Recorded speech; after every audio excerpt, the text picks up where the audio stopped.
ত্রিপুরা রাজ্যে ক্রমাগত শিশুকন্যা থেকে শুরু করে ৬০-৬৫ বছরের মহিলারা পর্যন্ত ধর্ষণ, গণধর্ষণের শিকার হচ্ছে। অথচ আমরা এমন এক রাজ্যে বাস করছি যে রাজ্যে প্রশাসন ঘুমে এবং জনগণের টাকার দ্বারা মহিলা কমিশন বসানো হয়েছে। অথচ যে মহিলা কমিশনের চেয়ারপারসন সে বিজেপির মুখপাত্র হিসেবে কাজ করছে। আপনারা দেখেছেন বিগত 10ই জুন শান্তিনিকেতন মেডিকেল কলেজে যে মনীষা দাসের হত্যা সংঘটিত হয়েছে, সেখানে কোনো তদন্ত ছাড়াই তারা ঘোষণা দিয়েছে যে এটা আত্মহত্যা। আমার কাছে এটাই প্রশ্ন যে ইনভেস্টিগেশন ছাড়া কি করে মহিলা কমিশন এটা হত্যা বলে আত্মহত্যা বলে চালিয়ে দিয়েছে?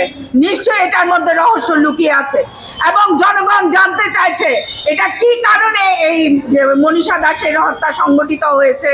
যেখানে তার ডিউটি ছিল 9টা থেকে 5টা, সেখানে থাকার জন্য তাকে ঘর রাখা হয়েছে এবং সেই ঘরে তার 3 দিন পরেই দেখা গেছে তার ঝুলন্ত দেহ।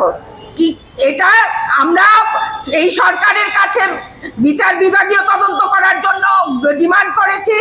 বিগত 19 জুন আপনারা দেখেছেন আমরা ডিজিপি অফিস ঘেরাও করেছিলাম এবং আমাদেরকে যাওয়ার জন্য আমরা বারবার ওদের কাছ থেকে আবেদন করেছিলাম যে আমাদের কথা শোনার জন্য এবং বিচার বিভাগীয় তদন্ত দেওয়ার ব্যাপারে, কিন্তু তারা আমাদের কোনো রকম সাড়া দেয়নি এবং আমাদের কথা শুনতে নারাজ ছিল।